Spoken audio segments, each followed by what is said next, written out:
So we've had a great conversation with Michael so far about himself and his experiences personally. What I want to cover is just what kind of an impact does one individual have on a music scene, not only where you live, but basically because Colorado is kind of a compact state, you can get to pretty much everywhere, Right. within a relatively short Yes. time. But Michael, you've been in the Boulder and Denver music scene ever since you've been talking about it. But what I want to say is, in Colorado Springs, you are a mentor of so many people, and you play with so many diverse bands. You're almost any night of the week available to go watch.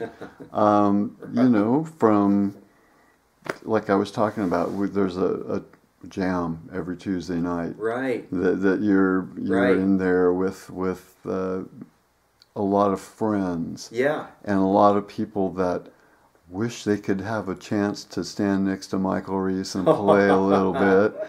And then you have a whole myriad of other projects in different styles. Well, thank you for that, Mark. And I also want to thank you for being the curious person that you are, because I don't always know what to say at interviews. So you've done a really good job of keeping me busy with things to think about. But yeah, as far as the local scene, I moved here from. I moved to quickly. I moved from L.A. to Boulder, and Boulder before that, and then back to the Springs. I've lived here about 17 years now. It doesn't seem, it's amazing. It doesn't even seem like that, right? But I did want to mention a few of the bands that I'm working with. I'm sorry, be unprofessional here. Where's my list? Anyway, some of the bands I've been working with are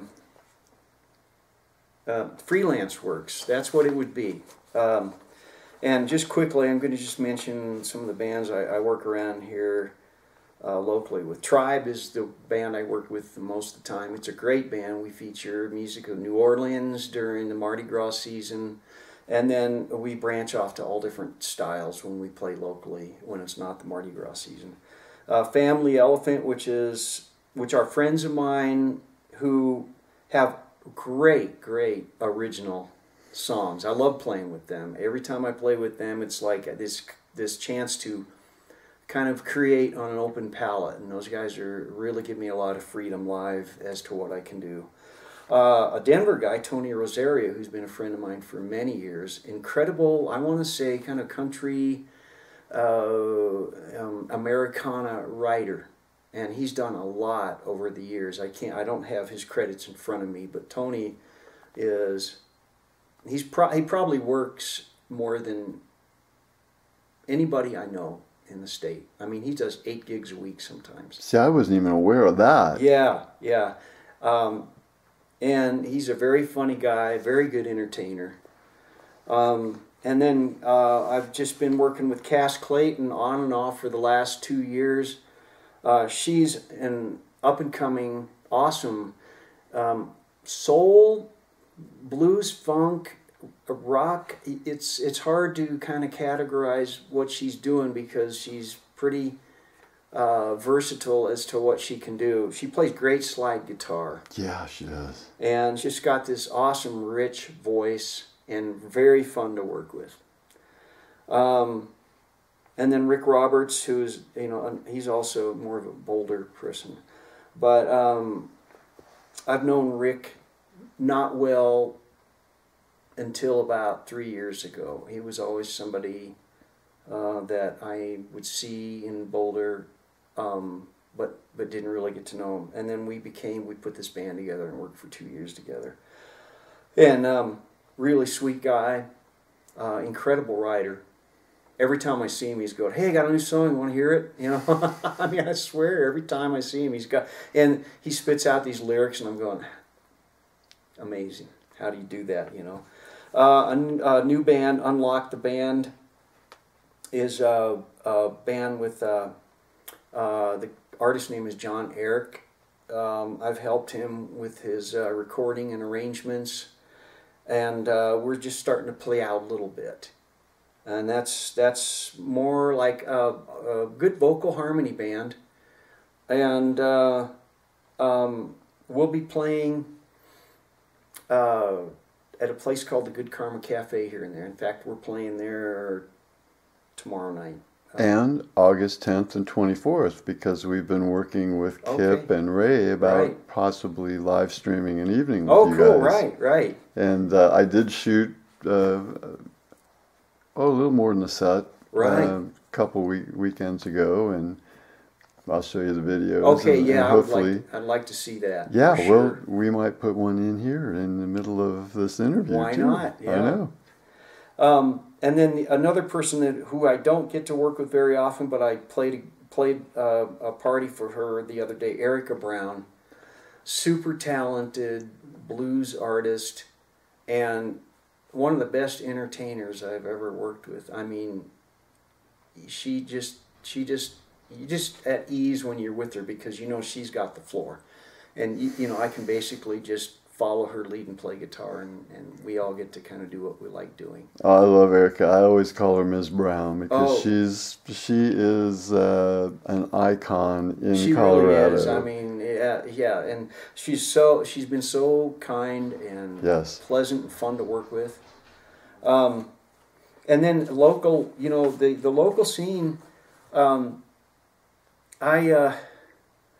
I teach guitar, but I've done less and less of that over the years. And the one thing I would say that's a little disappointing about that is that over the last 10 years, guitar players that come to me are wanting to learn more of what I like teaching, which is theory and how to be your own musician, how to create, how to understand music, how to relate it to other people. You know, it helps with everything: improv, composition, the whole deal. And so, and I'm speaking probably about the younger players. At a point, a lot of them just wanted to come in and learn blues licks. You know, a lot of them wanted to become the next Stevie Ray Vaughan, which who wouldn't want to do that, you know? Mm-hmm. But a lot of them started, and I say a lot of them, I'm not like I had hundreds of students, but the students that I did have really started going, you know what, how do you create, how do you write, how do you improv? And that was one of the big ones, how do you improvise? And, you know, you have to, I think, you know, the better you become at theory and understanding the basics of music and ear training, the better you become at improv and, you know, in all aspects of music. So that's what I tried to do for the students around here, was teach them how to be their own player. And that was a joy. That was a joy to me. I really liked doing that. The jams around here, I've done less and less jams over the years. I still do, you know, a few of them. And I guess what I could say about the jam sessions is that when you're young, jamming in your living room, jamming at jam sessions is just so much fun. And you know, and it was for me for a long time. It's not that it's not fun now. It's just that I've done it for so long that maybe a little of the magic has gone out of, you know, going to jam sessions. I mean, the great part about it is you know, get to interact with people and meet people. But I would say that playing with some of the bands that I've rehearsed with and organized bands is there's more pleasure in it because you kind of know what to accept. You know what's going to happen. You actually know what you're going to sound like when you get up there. it makes me a little nervous sometimes, not knowing how I'm going to sound on stage, you know. And we all have to work together even at jam sessions. Like when I go to jam sessions, or when I'm backing up players as a freelance player, or studio work, which I don't do too much of anymore except for my own.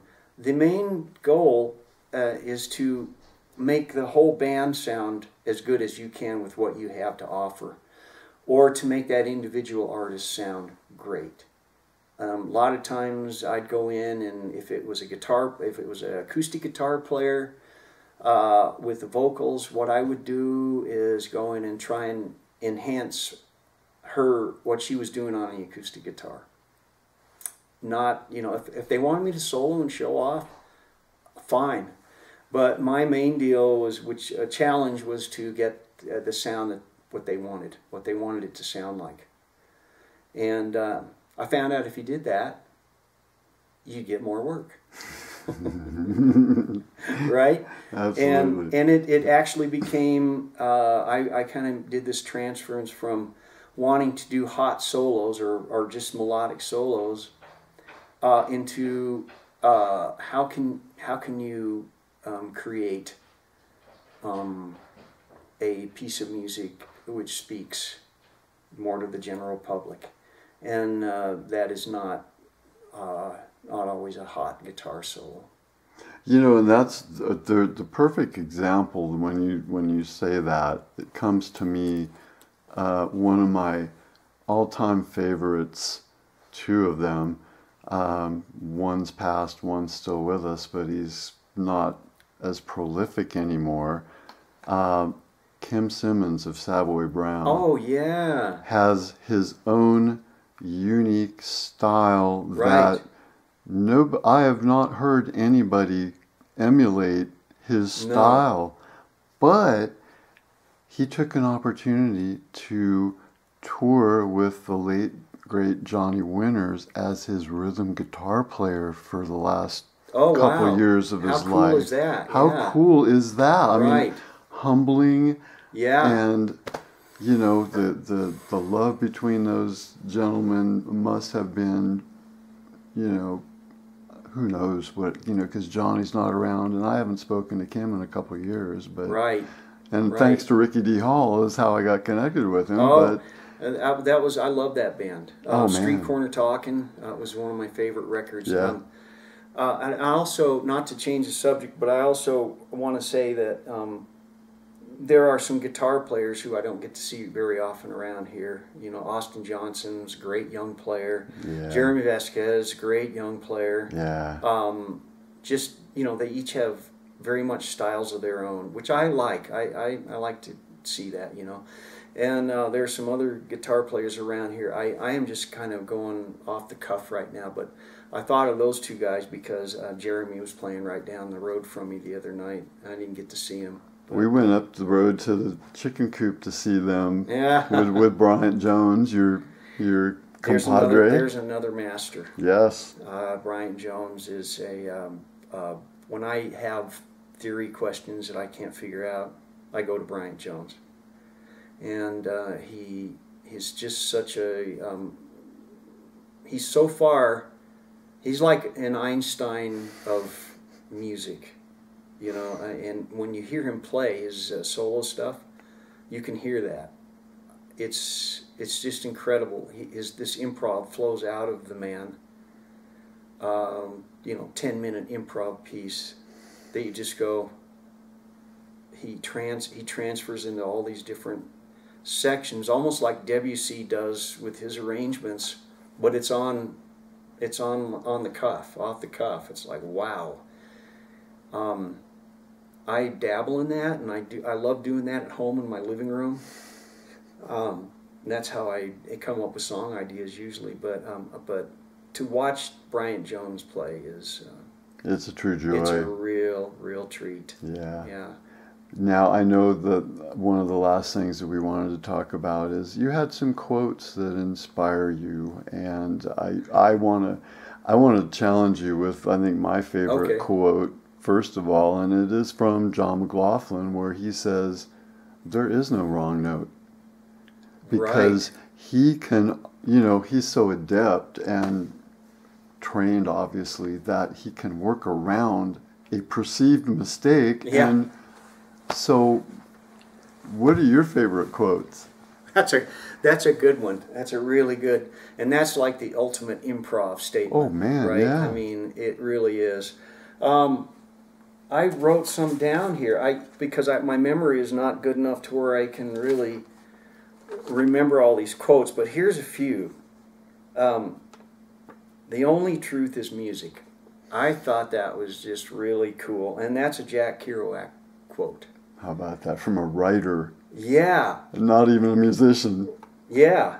And then, and there were a lot of, when I was looking up quotes, there were a lot of writers who I felt like if they had the choice, they would almost rather have been musicians.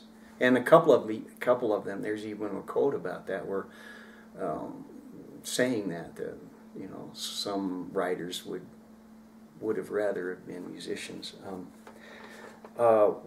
Here's another one. Where words fail, music speaks. That's Hans Christian Andersen. Wow. And that really is perfect for me because I'm an instrumentalist. I can really relate to that one.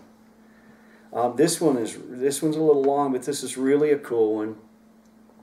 If I were not a physicist, I would probably be a musician. I often think in music. I live in my daydreams in music. I see my life in terms of music. Who do you think that was? You got me there because Albert Einstein. No kidding. Yeah. So what do you think about this whole mathematical movement of young guitar players with their 7 and 8 string guitars? Oh, I find all the new approaches amazing. I just think, music basically is based on mathematics. Theory is all mathematics. It really is. That's why I can't play. I'm a math idiot. Well, my music theory teacher told me, he goes, music theory is something to be learned and then forgotten. So you learn, in other words, what he was saying is, I think what he was saying is don't let the theory get in the way of your music. You learn the tools of the trade so you can expand, and then when it's time to actually perform or play, that all has to go way in the back of your head so you can just play with your soul and your heart. And he also said something very interesting that I'll never forget, that there are two different ways of hearing music. And there's the untrained ear and the trained ear. And he said, and as you endeavor into learning theory, do your best not to forget what music was to you as a novice listener. And always be able to go back to that and try and capture that.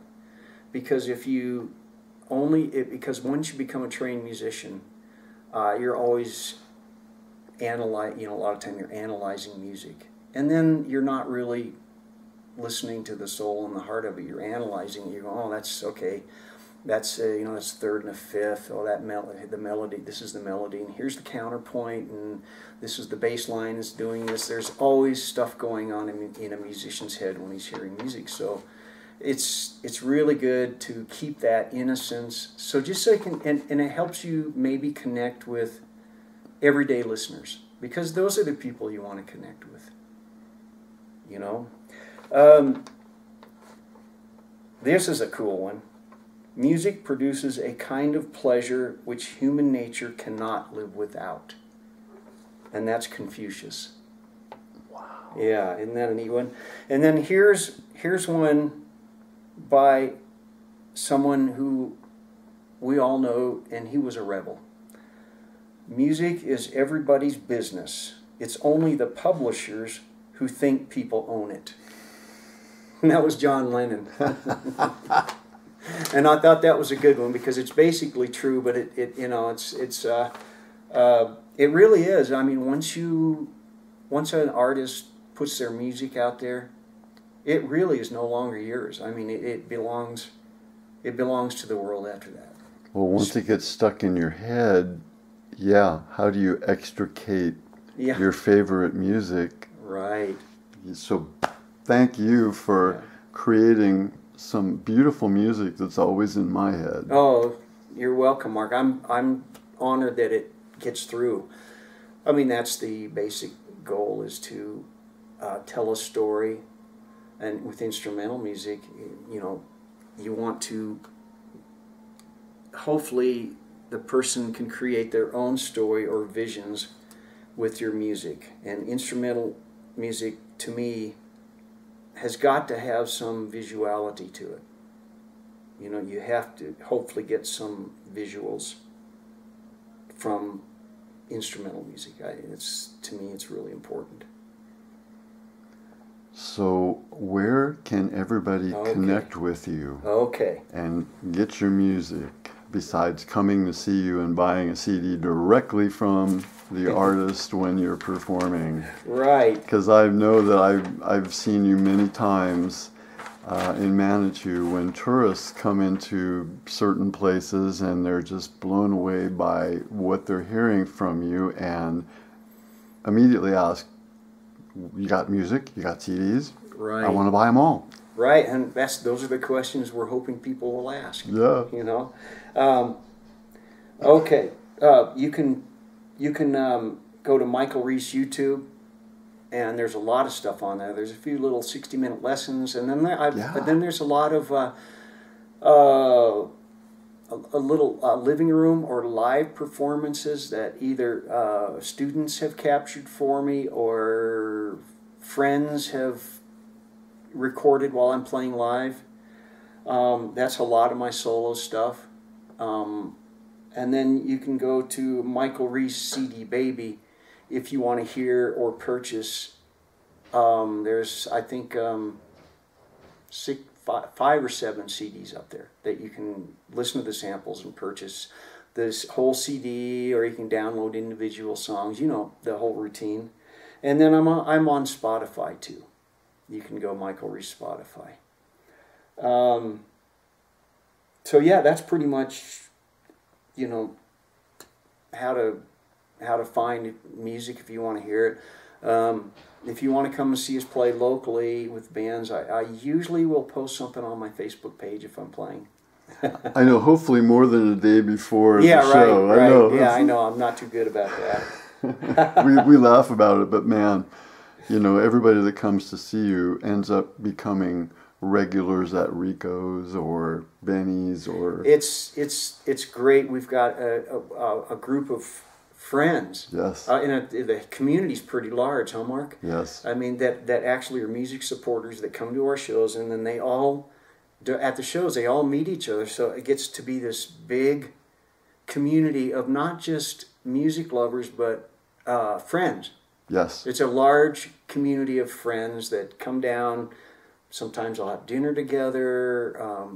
People dance, but it's to me that's probably one of the most important things to not overlook if you're an artist, a live performing artist, is that building of I don't want to say fans so much, but community sounds good. Yeah, right? A community of people who appreciate live music. Yeah. And those people all getting to know each other, and it's powerful. Well, you know, and that's one prime example that I always impart to a lot of other musicians, because, you know, with the station we play everybody. Jazz, blues, reggae, funk, rock, heavy metal, and they each have kind of their own distinct communities, right, where they think that they're centric, and I'm trying to say, well, no, you know, there's this huge circle called Colorado, right, that has tons of musicians and tons of people that want to hear you, and it is a craft to get them to come see you and then get them to come back and get them to buy your material. It's huge. I mean, I would have to say the most successful musicians are their best skills are self-promotion. And it's hard because you want to put your time into being the best artist or musician that you can be. Yep. So, and this is why we have, managers and promoters and all this stuff. But then again, to get that whole machine working takes probably just as much work in the beginning as if you were doing it all yourself. Finding all the people, all the pieces of the puzzle to get you out there promoted, so you can just go play. And play in front of people, not 3 or 4 people in an empty house. Yeah. Do you know the difference between a rock musician and a rock guitarist and a jazz guitarist? It's about crowd size, I know, huh? Yeah. So anyway, it's a rock musician plays 3 chords in front of thousands of people. Yeah, A jazz musician plays thousands of chords in front of 3 people. Yeah, I've seen that on Facebook a bunch of times. There's a lot of music jokes and a lot of them have speak a lot of truth. Yeah. Well, Michael, it's been a pleasure. Have we covered everything that we could possibly think of? I think so. I think so, Mark. I want to thank you so much, you and KCOS and your cohorts for having me here today, and also really looking forward to August 22nd. Well, I also want to say that you and I, as well as Wayne Hammerstad and Larry Hulst and my artist friend who goes by the name of Tinez, we actually got together and we formed that Southern Colorado Musicians and Artists Cooperative, that big old long name. Yeah. But it has grown to 7,600 plus members. That's so great. And so that's the community that we hope to attract, and it's taken on a life of its own. I hardly do any work on the page except post for the station, but that's great. I mean, you came to me and asked me, and we threw together a couple ideas, and this is just to kind of show how something very simple that gets started very easily can build into something pretty good sized.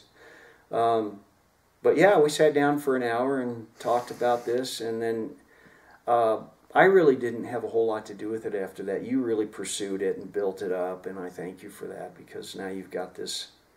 We've got this. It's the cooperative. It is for all of us. Yeah.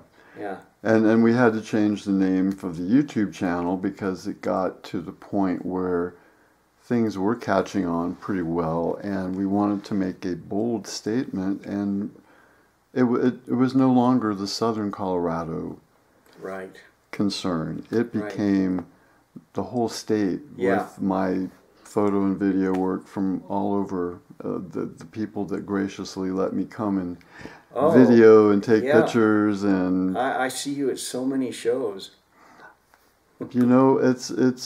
I couldn't live without doing what we do. Yeah. I mean, really, I would be just miserable without the friends that I've developed and the music that you guys have developed. And so, of course, once again, there's a Michael Reese playlist on the Colorado Music Network. Thank you, Mark. Yeah. I hope you all, if you go listen to it, that you get something out of it. I mean, I created it basically, you start with creating it for yourself, but the end goal is to create it to share with the rest of the world. So I hope if you go listen to it that you can get something worthwhile out of it. I think I said earlier, the YouTube channel's been viewed in 200 plus countries. That is so cool. Well, it's what we wanted to do, and it's very much needed. Yeah. In this corporate society of everyone thinks that there's only music in this little pocket on Spotify or Pandora Right. the FM Yeah. stations, but without you independent artists, we wouldn't exist as a station, as a anything. Well, I guess we're just out there all doing the best we can and doing what we love. That's so, that's really the bottom line. And the more people that can experience it, the happier we are. Well, this is one happy session with a special interview of my friend Michael Reese on KCOSdigitalmedia.com.